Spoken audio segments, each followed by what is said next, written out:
Today, what we are going to talk about is the puberty autistic teen hygiene issue in regards to sensory, right? How does that impact your adolescent? Hygiene, right? What is up with the hygiene? And there are lots of adolescent kids who choose to be the stinky kids, right? Autistic or not. But it can be a real struggle for a lot of families when it comes to hygiene into those puberty years.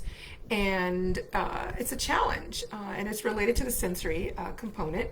And we are also going to talk a little bit about visuals, just a little bit. And we definitely want to get into discussing peer relations, which is around the sort of social skills and independence, right? Fostering that independence. So I wanted to start with just in thinking back on, and I know we have parents here with children a variety of ages, but I wanted you to think back on when your child was 2, right? 2, almost 3, but 2. And remember those tangerine 2s, right? Terrible 2s, those, oh my gosh, they're trying to fight their way into being their own autonomous self. And that's what they should do. As toddlers and 2-year-olds, they're learning no, they can resist and refuse.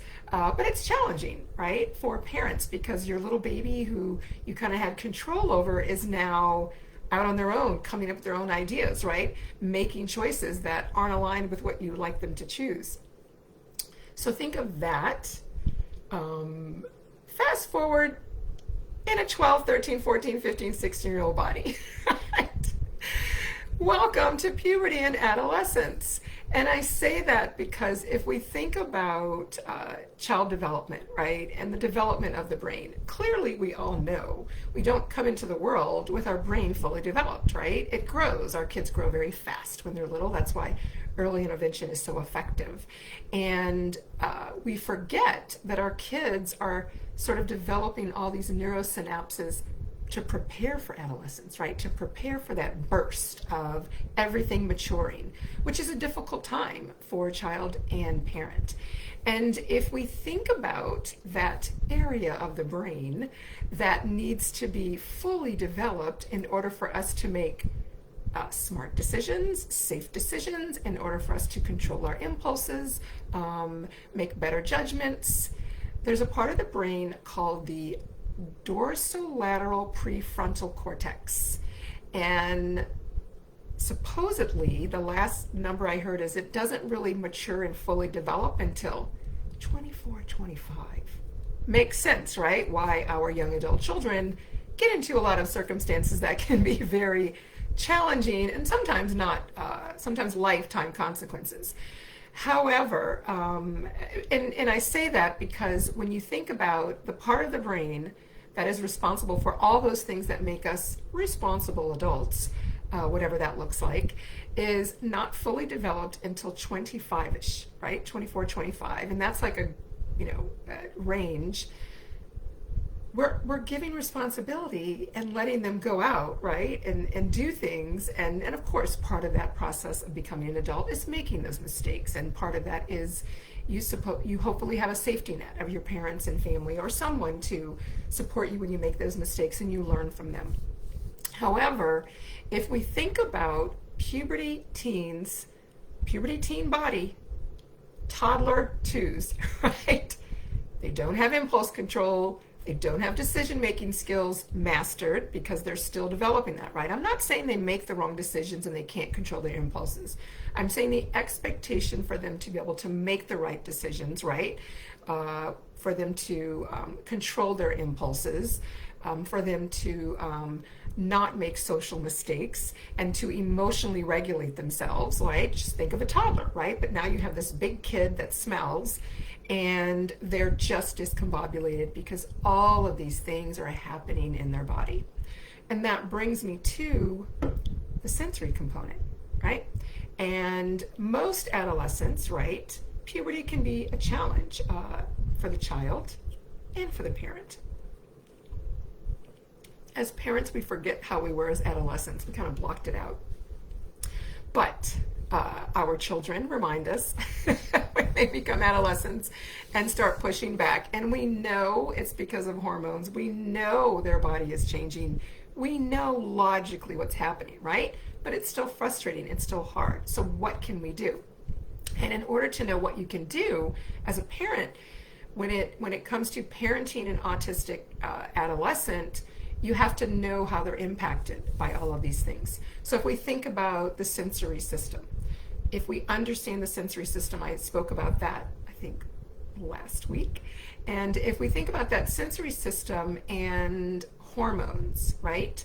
All of those body changes. So you already have your individual child trying to regulate in their environment with everything else. Now we have funny feelings in our body. Now we have hairs that are growing in places they weren't there before. Now we have, what's going on down there in that private area, right? Now we have breast growing. It's a lot.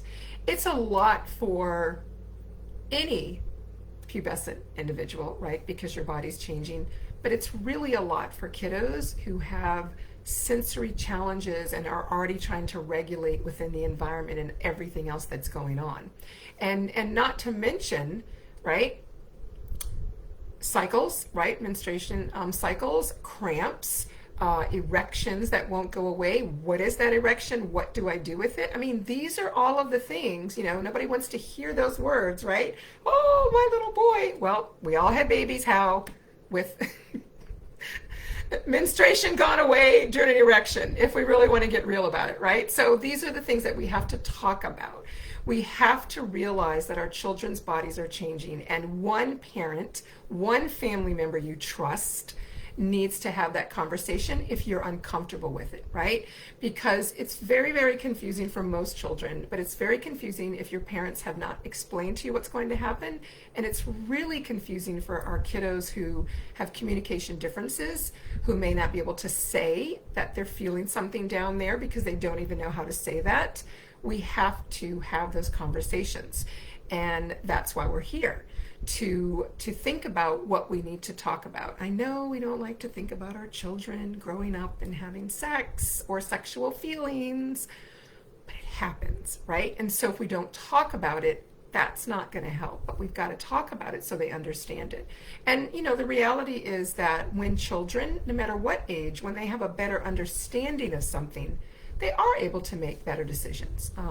Yes, sometimes that impulse control gets in the way, but the majority of the time, our kiddos do make the right decision in terms of avoiding a consequence that can be, sometimes severe.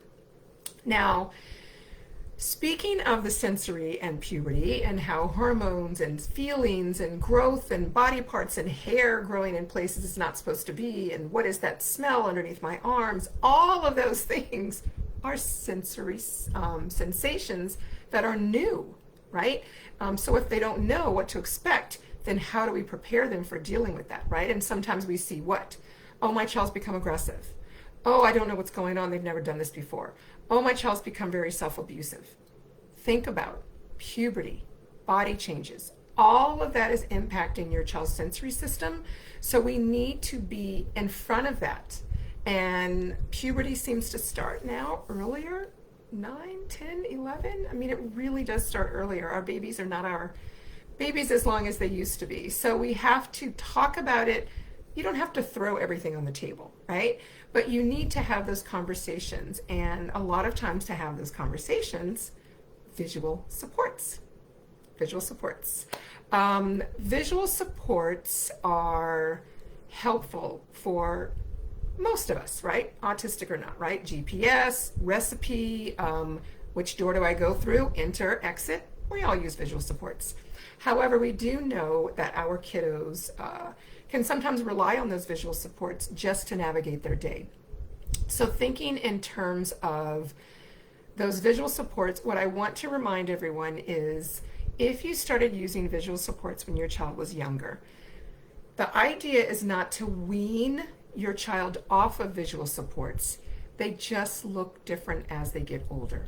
So a visual support for an adolescent can be a checklist of what goes in their backpack, They have the responsibility to do that, but they need a visual support so that they don't forget, so that they don't feel like they can't do it, and so you don't get frustrated and have to say it over and over and over again.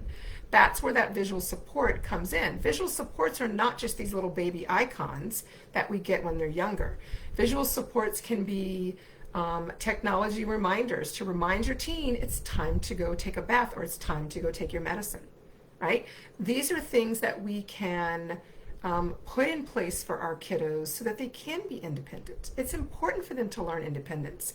And independence is something that, you know, I did a training a while ago, and it was independence from toddlers to teens. If we teach independence when our children are younger, and it's never too late, don't think, oh my gosh, it's too late.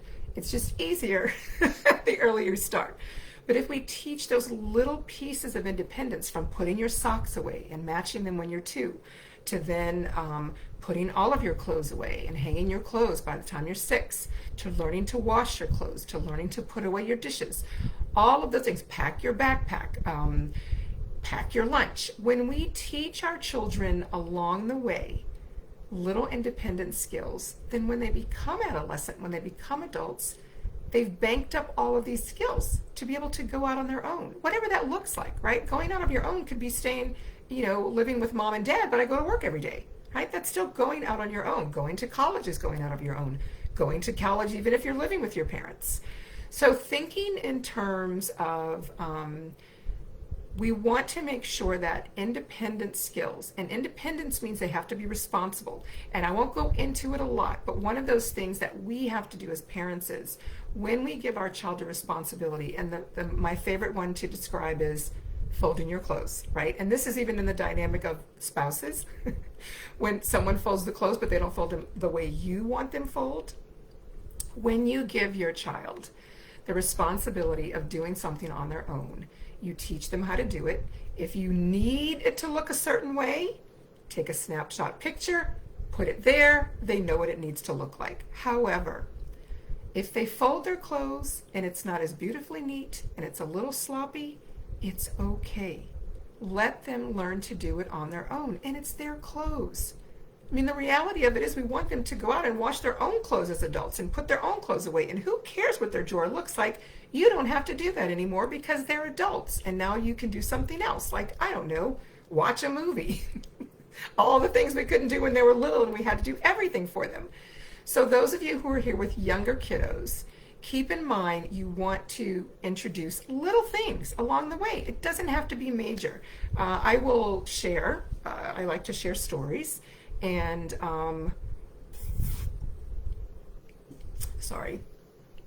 one of the things that I did with my kiddos, I'm not saying that what I did is the best way to do it. This is just what I did. Every birthday, they received a gift, maybe a party, but a gift, something, right? They also received another responsibility. So that responsibility, depending on their age, could be around clothes, school things. You know, as soon as they were high enough to reach the button to the washing machine, you're washing your own clothes. You play football, you're going to wash your practice clothes. So, you know, I may have done the school uniforms, but these are little things that when we teach our kids, then when they get older, they feel confident they can do those things, right? And also, if you teach them these things while they're with you, when they make mistakes, you're there to guide them. It won't be a disaster because you're there. So just think about that. Independence is part of puberty, adolescence, and independence can be little things. And I think one of the struggles, you know, I working with families, I know it's hard as a parent, is letting go of needing it to look like what you want it to look like, and relinquishing the responsibility of something for them to do it on their own, but you need to let go of, they may not color code their closet, and that's okay. Right? Those little things. And this is no different than a lot of relationships, all of those married couples who you tell them to fold the towels and they don't fold the towels the way you fold the towels, and then it's a huge issue, right? We've all been there, or most of us have. So thinking in terms of with your children, you want to build their confidence. You want to let them know that they can. So you have to allow them to do it in a way that works for them. And you also have to allow them to make their mistakes and learn from them, right? even if that is forgetting to wash their clothes. What do you do? Quite a dilemma. Whatever that consequence is, like wearing dirty clothes, inside out, having to wear the shirt you didn't want to wear, more than likely, they won't forget again. And if they do, think of a strategy, a visual support. Put it in a reminder. Think of how you can support them so they can still do it on their own, but what supports can you put in place? All right. So we talked about, the whole brain not developed, why they drive us crazy. We love them, but our little babies disappear for a few years and then they come back. They do come back, I can tell you. Mine came back. And we talked about the sensory component in terms of how that can impact with body changes, all those things, like things that we don't think about. Hair growing in places can be very sensory overload for some kiddos. And it can sometimes even lead to self-abusive behavior of trying to get it out, right? Because sometimes it feels really creepy sensation, right? And some folks have hair that's, long and it can brush up against the arm, and that's a sensory overwhelming situation. And so then we get those aggressive, self-abusive that we don't want to see, and we didn't see before. So always think about the sensory component. Just wanted to throw that in there because it does make a difference. All right. So when we're thinking about, I'm just checking the comments. When we are thinking about the hygiene challenge, right? Nobody wants the stinky kid, right? We don't want the stinky kid. And I apologize. I'm just checking my messages to make sure there's no issues. All right. So when we think about the hygiene issue, lots of our children, because of the sensory overwhelming component, because of social challenges that lead to anxiety, it sometimes gets that executive functioning just at a stop. Like the anxiety can sometimes come depression for some folks, so you got to watch out for some of those signs with all those hormonal changes. But the hygiene, and my guest will go into a little bit more in terms of that perspective, but thinking in terms of hygiene is about putting on deodorant, right? That may feel funny. It may feel uncomfortable. It may feel weird. So you may have to think of different kinds of deodorants. I had a session with a family that was having this dilemma, in fact, and I'm not sure if you all are aware of it, but they now make deodorant wipes. So the rolling thing in the spray didn't work, right? But this wipe he had control over. So their deodorant wipes, they come in like, I don't know, wipey section, I'm not really sure, but they do make them, and so now that's what he's using. So instead of rolling on deodorant or spraying deodorant, he just does the wipe, and it works. Adolescents will smell if they're lots of sweating, and that's understandable, but we don't want them to start their day being the smelly kid. All right. And nobody wants to be in the house with the smelly kid either, right? It's not fun. One of the other things that can be really challenging is around feet. So a lot of times our kiddos have sensitivities around their under part of their feet, or sometimes just the toes itself. And when they're little, right, when they're younger, before puberty and hormones, we can generally let the soap wash off, and we don't necessarily have to scrub their feet. But when they start getting that adolescent puberty sweat, right, and they start doing PE at school that's more rigorous, and having to wear socks that are thicker, and sometimes if they're even in sports, athletics, it smells. And so washing their feet really well can be a struggle for sensory reasons.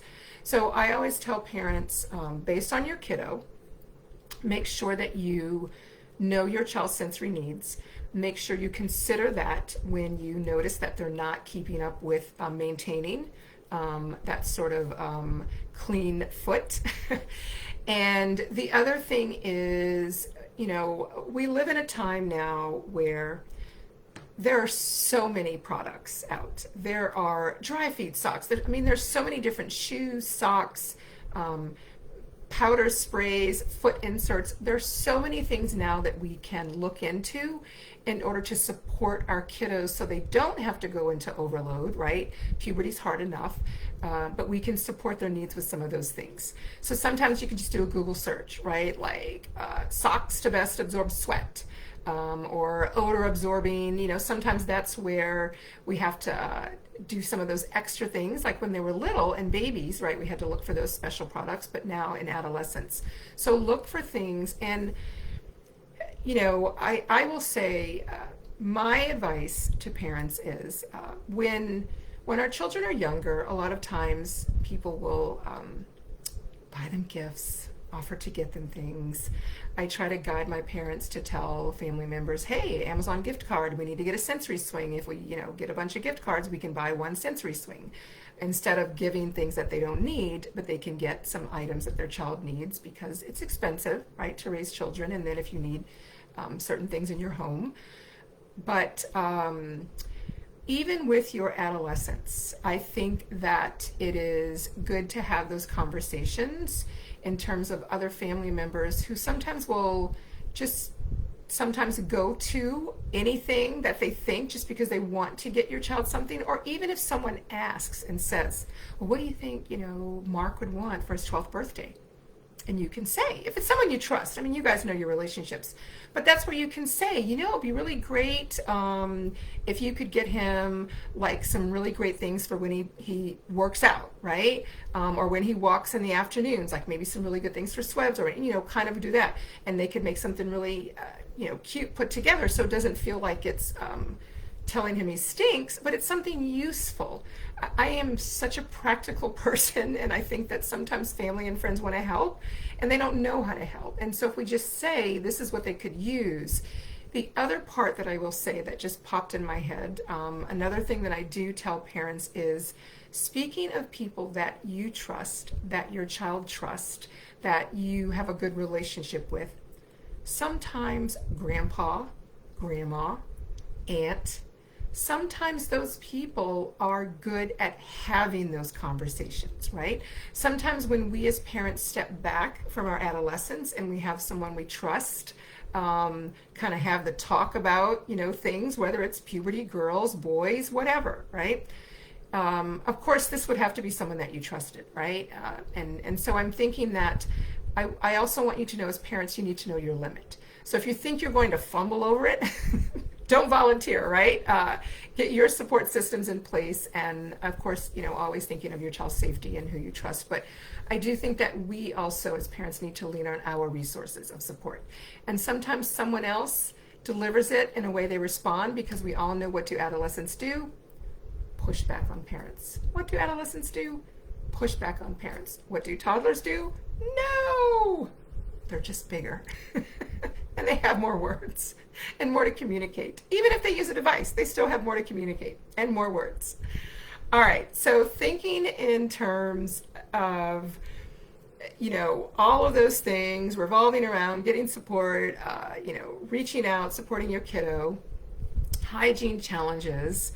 We also have that time of peer relations, right?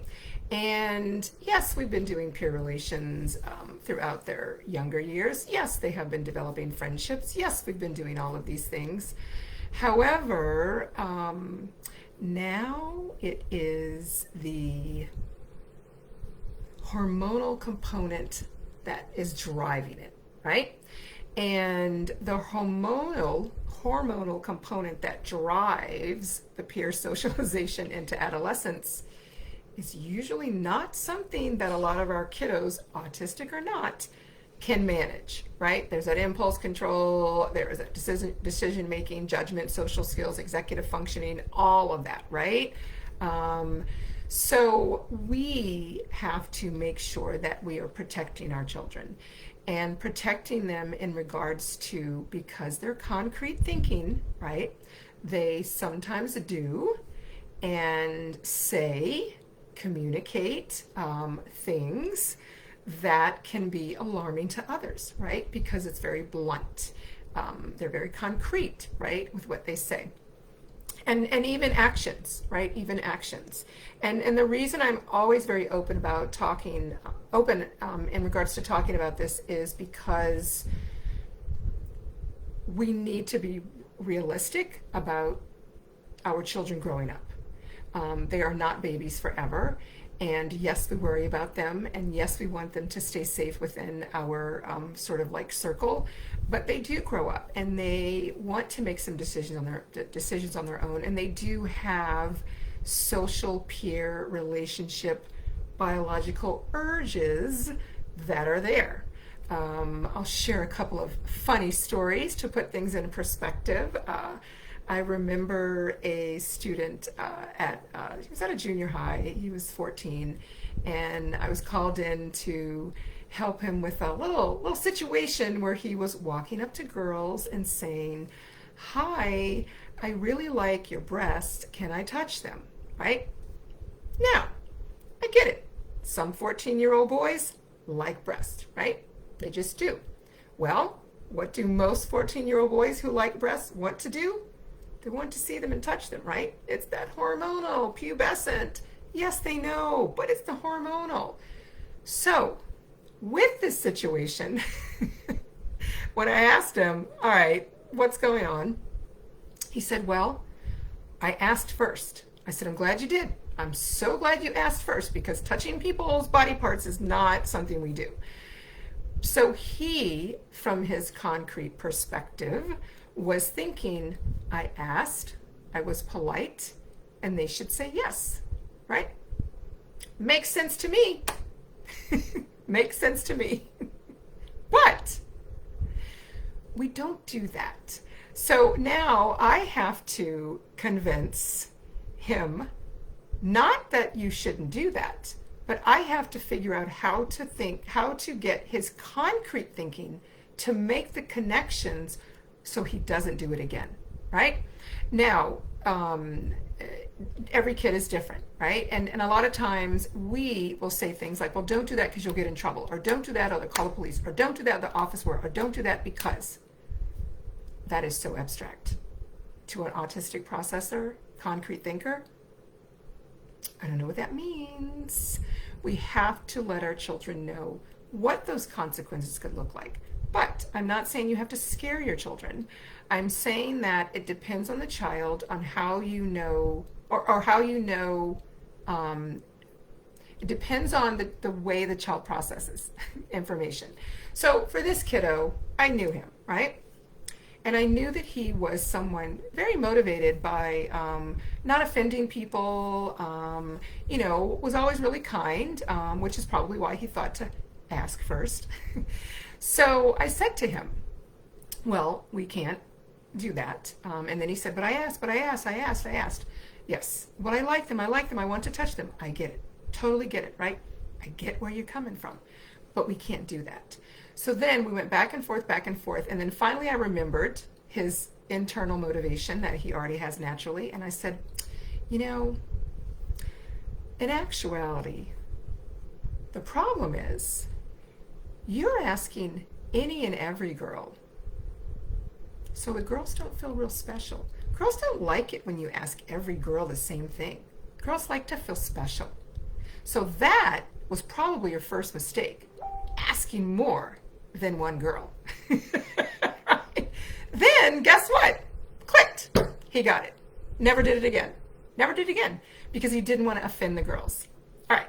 I think there's a question. Hold on just a second. Let me see. Yes, Missy, deodorant wipes are awesome. Okay, great question. Do you think it's okay to help them remove the hair if it makes them uncomfortable? I am a proponent of working with your kiddo, right? Giving them choices. These are some options that we have when it comes to body parts, right? So these are some options. We can do this, we can do this, or we can do this. And then let your child choose, right? That way, if their choice maybe might not have been a choice that will work best for them, at least it was on them and it won't be so overwhelming. Does that make sense? I'm not saying you can't guide them, right? Remember, you are giving the choice options. So if you feel that removing hair, there are lots of kiddos that do have to get hair removed, the razor sometimes doesn't really work for their sensory system. So there's, creams that remove hair. Not sure if anybody would want to get their underarms waxed, but hey, might be some really good sensory input for somebody. All right, so thank you for the question. And like I said, I think that, so the question's two-part, the answer's two-part. I think it is okay if removing the hair will reduce their sensory overload, right, and their anxiety around that. However, you also need to prepare them for what it feels like when it grows back, right? So just remember, you have to prep them for what to expect. The other part is, I always feel like when it comes to body parts, even though you're their parent, when they get to a certain pubescent, I mean, even when they're little, but when they get to pubescent, I think it's good to ask. And the other reason I think it's good to ask is because we're modeling what we want them to do with other people. We really want our children to be safe. And so, when children start developing, their body starts developing, depending on your relationship with your kiddo, in regards to, oh, it's time to shave, you don't want to say, I'm going to teach you to shave, I'm going to shave off your facial hair. You talk to your child about that, right? You prep them for why. And then you make that decision together, right?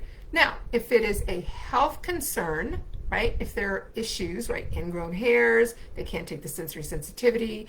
If there are health issues of lots of built up food that's not being washed out properly, hey, it happens. Then yes, you have to intervene and make a parental decision, but you might want to get like a team, right?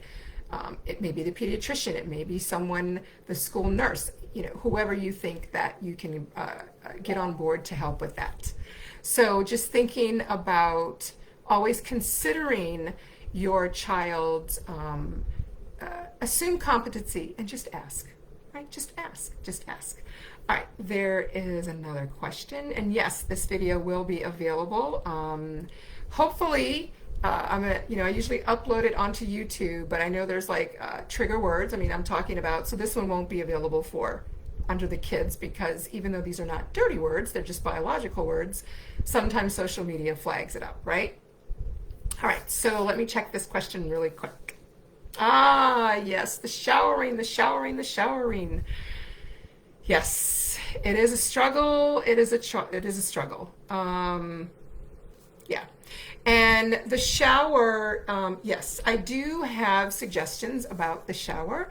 And sometimes the shower solution can be, depending on your kiddo. So I'm going to throw out a variety of options, right? Because every child is different. There's some strategies that are pretty, oh, this would work for everyone. And then there are some strategies that may not work for a kiddo, and you have to know your child. So thinking in terms of the shower, offer is a bath better. Sometimes the sensory system can't process the shower, right? Sometimes the bath is what they have to transition to, but we don't think about that because we always think, oh, when we get older, we take a shower, right?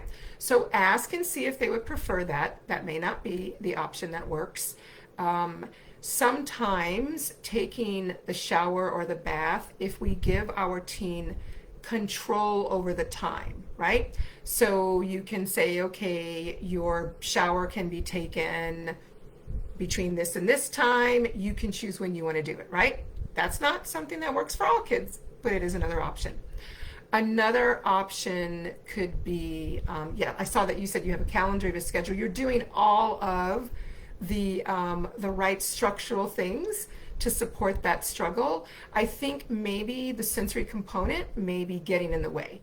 And that may be where maybe more proprioceptive tactile input needs to be provided throughout the day or about an hour to 90 minutes before the shower time, right? It's interesting how a lot of us consider shower or a bath relaxing, right? Yay. And it's the end of the day, right? Especially if you're a parent, right? An adult that has a lot of responsibilities. But when you are a teenager, right? When you are a confused adolescent trying to figure out what's going on with yourself, your body, how to fit into peer relationships, all of those things, Sometimes a shower or a bath is a signal for something that we may not know, right? That could be, oh no, a shower means it's the end of the day. That means it's time to go to sleep. And when I sleep, I have nightmares. Or when I sleep, I think of tomorrow I have a test. Or tomorrow's my therapist that I don't like. Or tomorrow we have a sub, right? Sometimes shower or bath can be around, I'm so not feeling regulated. It's hard for me to execute any movement, right? Because my body's changing and I'm just exhausted processing all of this information. So the simple effort to get up and take a shower is hard, right?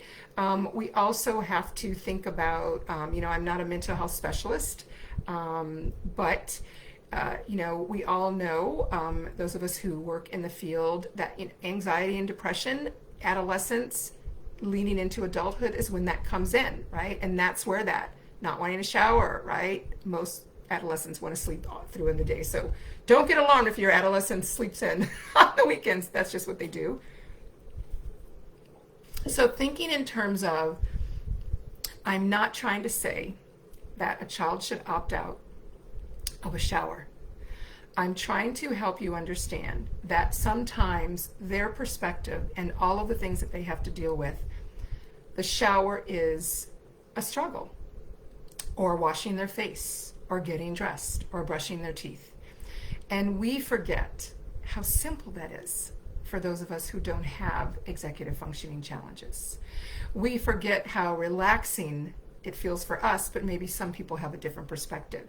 And I always say, everybody, if you ever watch HGTV, you see the couples, oh, this is a non-negotiable, I take a bath, right? Oh, I need a shower. Everybody has their preference.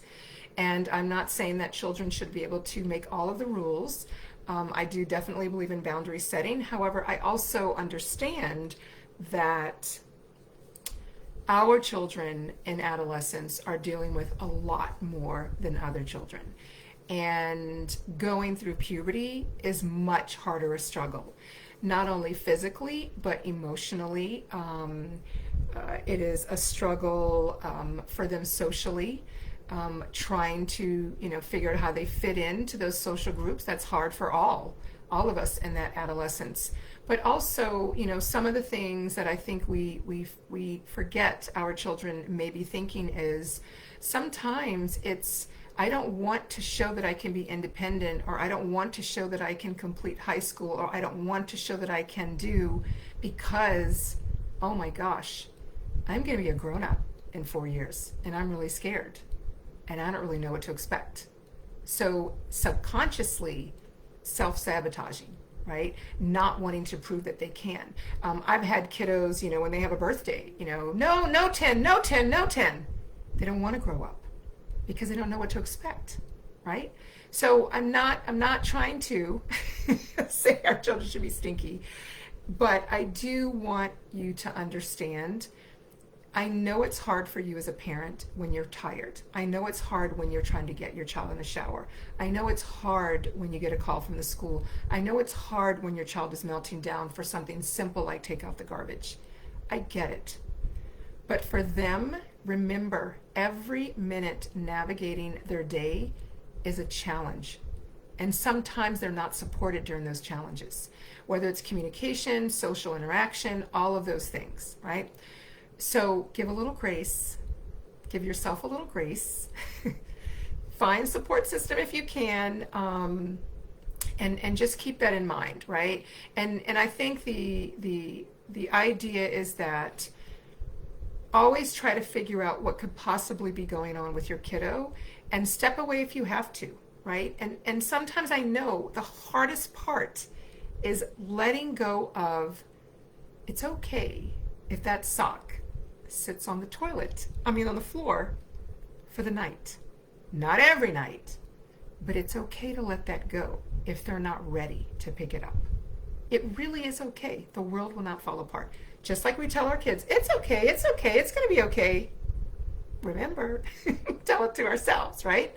It's going to be okay, right? I don't like dirty dishes in the sink. I don't like dirty dishes in the sink. I do not like going to the sink and there are dirty dishes in the sink. So I try to keep dirty dishes out of the sink. Yes, I have left dirty dishes in the sink at the request of my family, so we're not late for an event. And they said it was going to be okay. And, logically, I know it's going to be okay. My house is not going to fall apart and the sky is not going to fall. But I don't like coming home to the dirty dish in the sink. So I still feel the same frustration when I see that cup in the sink or those dinner dishes, and now I have to clean the kitchen, right? So even though we support our kids' needs, even though we know sometimes things don't make sense, our feelings are real. And your child sometimes can't communicate how they're feeling, whether they can't communicate because they don't have a way to communicate, whether they can't communicate because they're so frustrated they can't communicate. But the reality of it is, even if a child has a method of communication in place, they don't always have the words to articulate all of what I'm saying. So we have to think about that, and we have to remember, and we have to be sort of detective and try to figure out how to get them in the shower, right? What strategies? And so I will say to that parent, if you send me a message, find me on Facebook, send me a message, and I actually have some resources that I'm happy to share with you as well that are more concrete than me saying all of those random things, right? So just keeping that in mind, and let me just do a quick check to see if there's, I know that there is a, I'm wondering if I am missing something. All right, we'll see. Okay. I'm like, what happened to our guest? All right, so while we are waiting, I wanted to just recap. Yes, please do send me a message. I wanted to recap the points, right? This will be ready for replay. Oh, okay. Sorry. Let me see if they can request.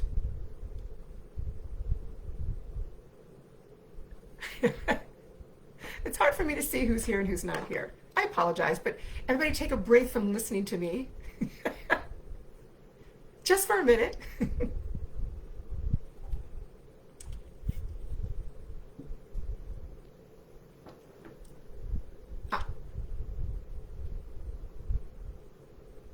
All right.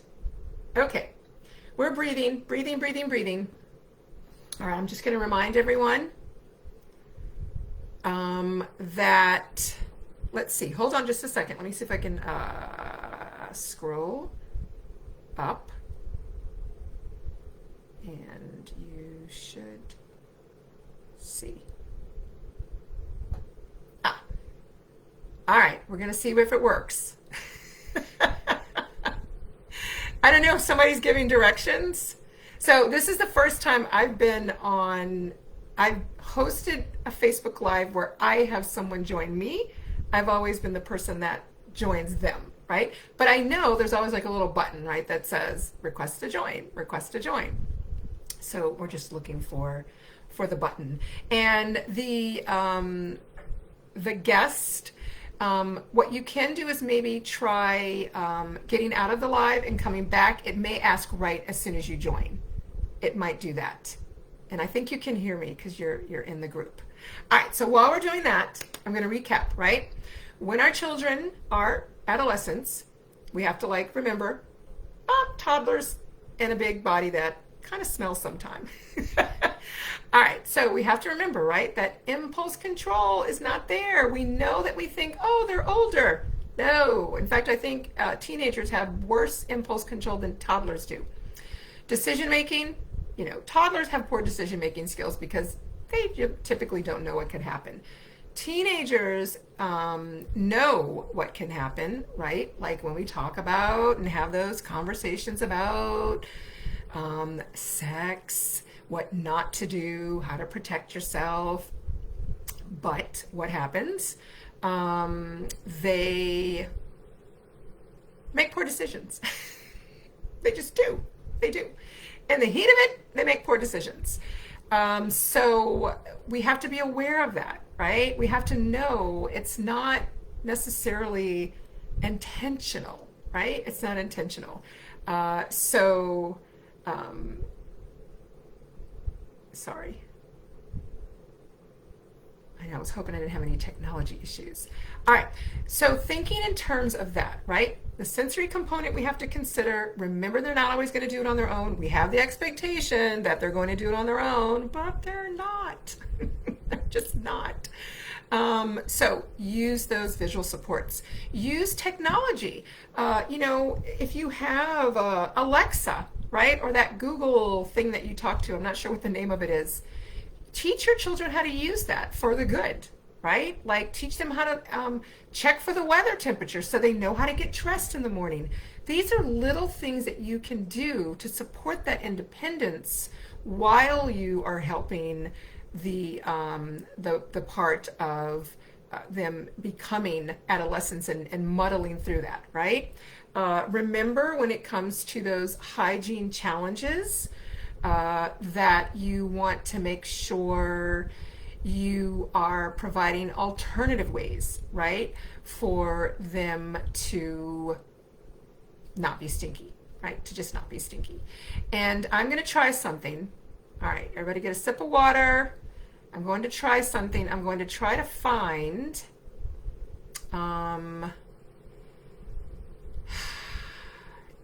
all right, I think they left for a second and they're going to come back. All right, so I will just quickly, I know I had this all laid out in my head, how this is going to be an exciting moment. It's still exciting. But I wanted to, our guest is, I host a podcast called Shifting the Narrative on Everything Autism. My co-host is an autistic individual who is funny and smart. And I met him on a similar kind of event, and we have been working together.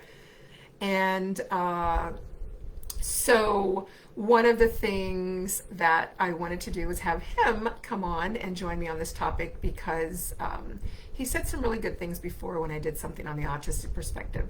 And that is Torin, my podcast host. So Torin, I'm trying to find you. Oh, you know what, Torin? Can you comment really quick? Can you comment? Let's see if this works. And I will say to everyone, I'm afraid to click any buttons because I don't want it to go away. If you have any questions, please put questions in. I want to say that I'm really glad that a lot of you here are, that there's a variety of age groups. I know some of you here have younger children. You know, you're preparing. And those of you who are here so it's a goodie. Those of you that are here and you have adolescents, it's not too late, right, to implement tips. All right, so let me see if I can ask. I like that. So one of the moms said that she asked her kiddo to pick out his own deodorant scent. I like that. I like that. I do. All right, so I'm going to, while I'm talking, Torin, I'm trying to figure out the kinks, Torin. I think there's some things that I need to click, but Torin, if you can type in, Torin's a writer. I'm going to pressure you, Torin. I'm going to pressure you. Torin, if you could give a little insight into helping parents understand from the autistic perspective why the hygiene can be such a struggle, because that is one of the things that is really, really hard, besides the sometimes, escalation of meltdowns when they haven't been there for a while and the sort of aggression from all the body stuff going on. But Torin, if you could, and then I will read it out while I'm trying to figure out if there's a way for me to let you join. I think there's a setting that I need to change. All right, guys, let me see. I'm so sorry. I love the idea of, I know, Melissa, I do too. I'm like, so I will say I was going to do this through Zoom. Torin and I were going to both be on Zoom and it was going to have no issues. Thanks, Anita. But I was afraid that I was going to have a technology issue because I didn't have time to practice this week. All right, so I was looking to see if anybody has any tips I'm thinking that there is just something in my settings that I was not aware of that helps to bring the person on. Because typically I see it when I join live. It says, ask to join live. All right, let's see. Uh-oh. Okay, I think I'm still here. Can you guys still see me? Can someone comment? I pressed a button and I shouldn't have pressed it.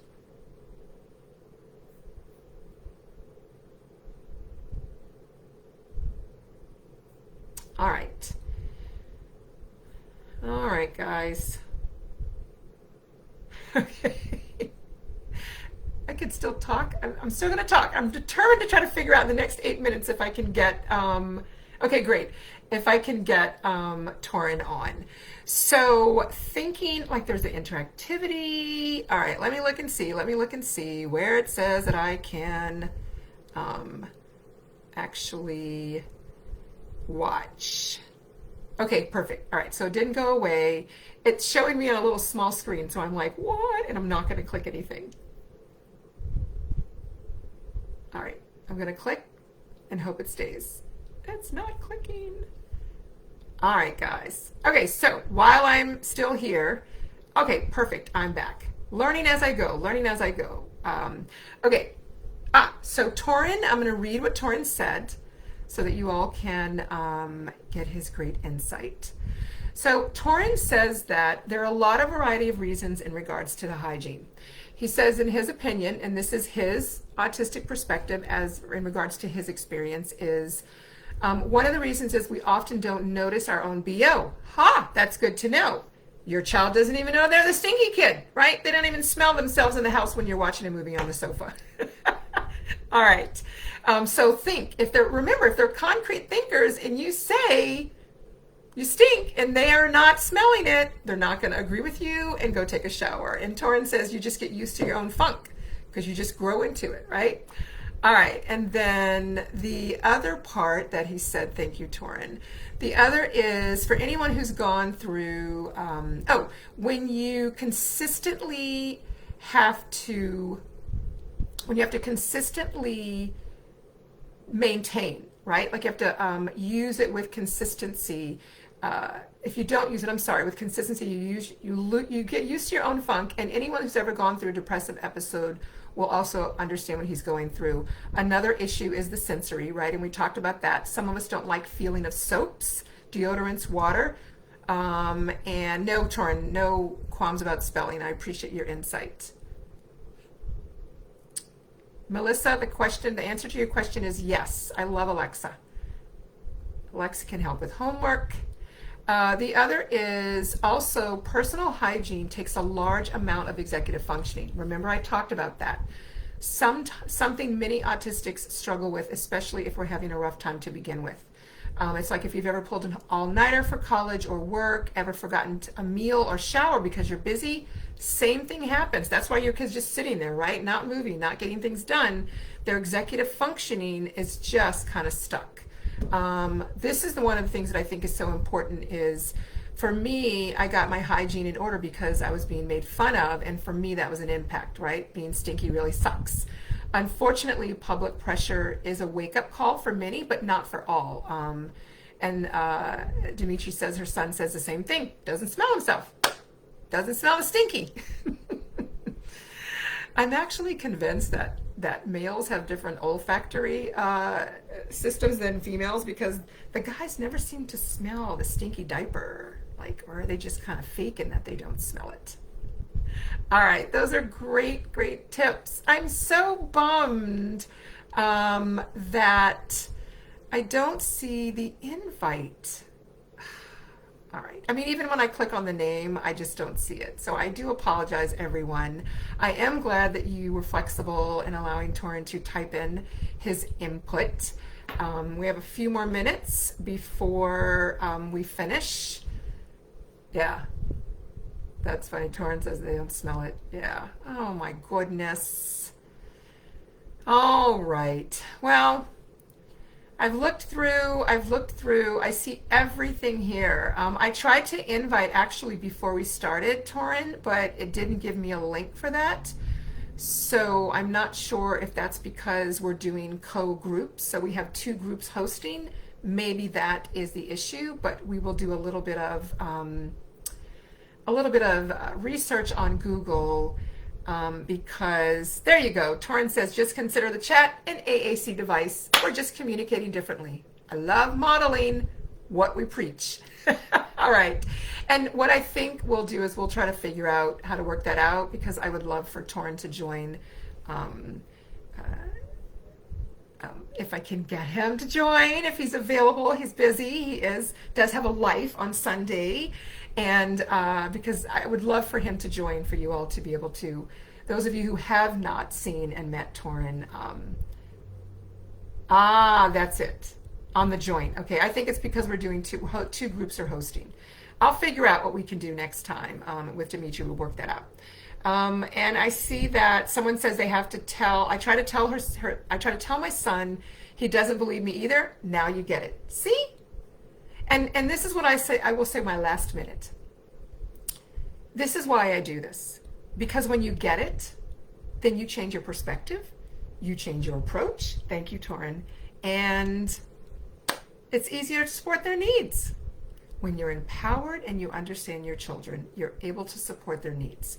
So now that we all know our kids don't know they stink, right? Then, I don't know.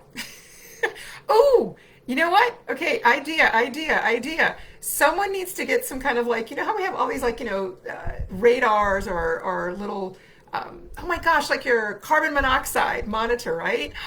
We should get that for like stink. And so then adolescents, like an app that says, like it has a little radar because it'll be concrete and visual. So if it's concrete and visual and the bar goes to red, it's like, ooh, stinky. Put it under your arm. And okay, who's going to invent that? Who is it going to be? Should I put my name on it to get some revenue from it? But that would be great because think about it. It's concrete. We wouldn't have to argue with them. Even if they don't smell it, it says you stink. So you got to go take a shower and put on deodorant. I don't know. All right. Thank you all for listening to me.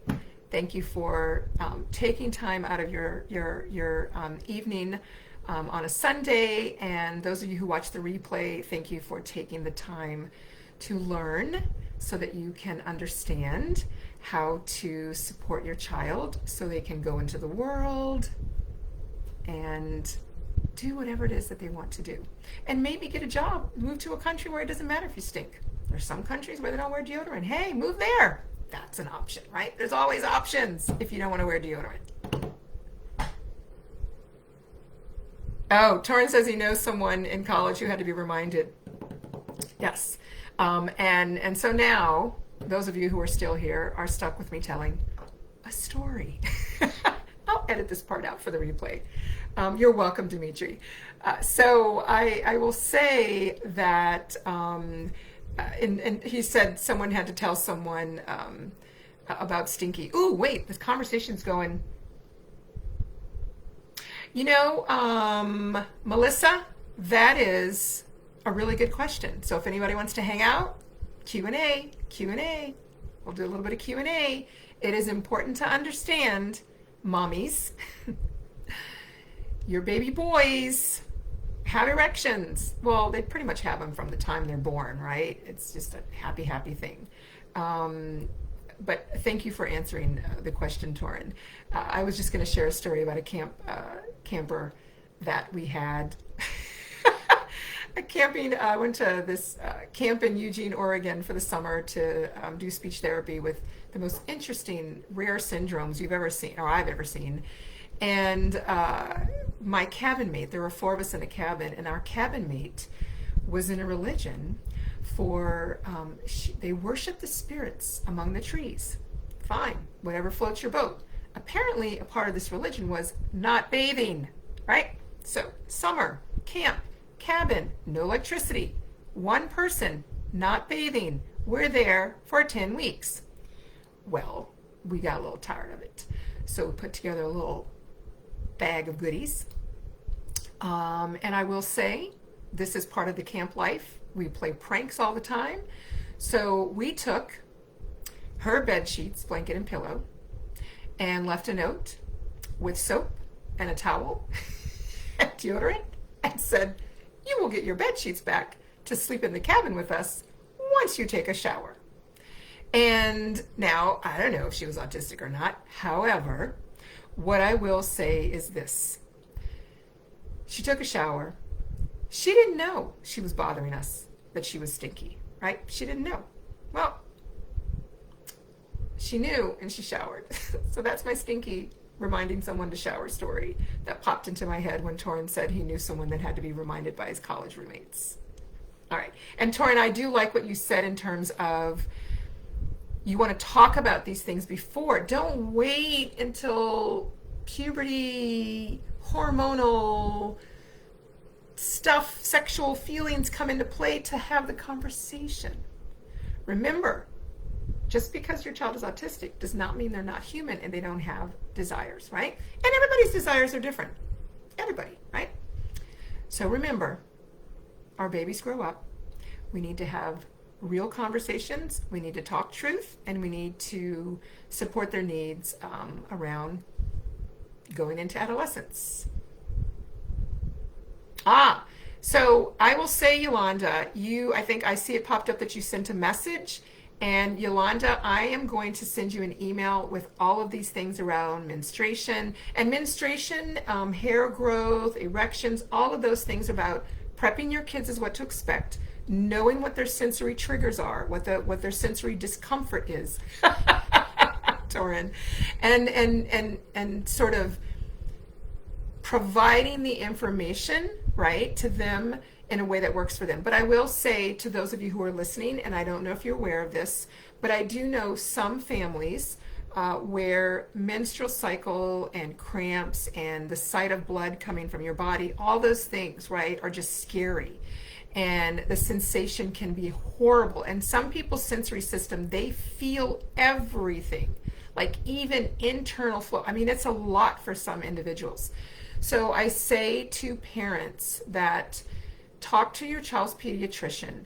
There are, and I know, we all have personal viewpoints, and that's perfectly fine. You can make choices for your children based on your own personal views and decisions, but they do have certain birth control methods, right, to either decrease, prevent, or minimize menstruation for kiddos who have extreme responses. And I mean extreme to the point where they can't function, right? Like some people really do have struggles.